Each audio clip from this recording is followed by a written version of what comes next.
Mais quelle heure est-il? هنا بيقول mais quelle heure est-il. c'est parti.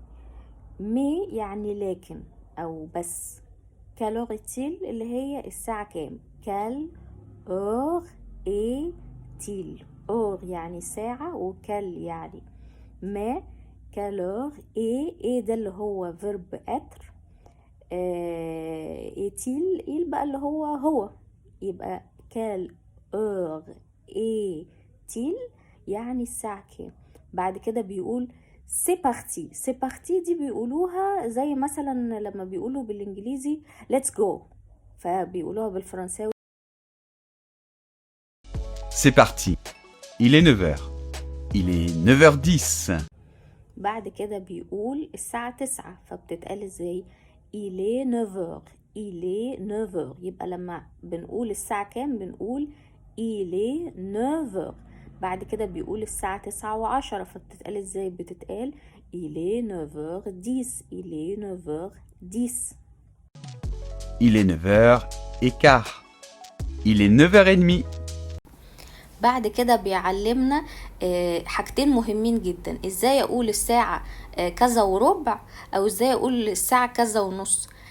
وربع بيقولوها بالفرنساوي كاغ. كاغ من غير طبعا ما ينطقوا التي.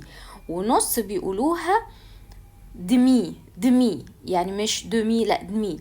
فهيقول il est 9h15 بعد كده هيقول il est 9h30. Il est 10h moins le quart. Attention, il est 10h moins 10. طيب لو أنا عايزة أقول الساعة إلا ربع أو الساعة إلا 10 هقولها إزاي.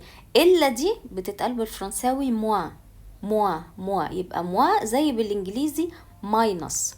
موا يعني ماينس. فلما أقول مثلا الساعة إلا ربع هقول موا لوك. احنا اتفقنا ان ربع يعني لوكاغ يبقى لوكاغ اللي هو الربع. فهننطقها بقى بسرعة هيقولها ايه موالكاغ. يبقى هيقول مثلا الساعة هو عايز يقول 9:45 اللي هي 10 إلا ربع. فهيقول il est 10h موالكاغ يبقى موالكاغ دي يعني 10 إلا ربع. طيب عايز يقول 10 إلا 10 يبقى هيقول 10h moins 10 اللي هي minus 10. 10h moins 10. Et finalement, il est 10h. On peut même dire il est 10h pile. بعد كده بقى في الآخر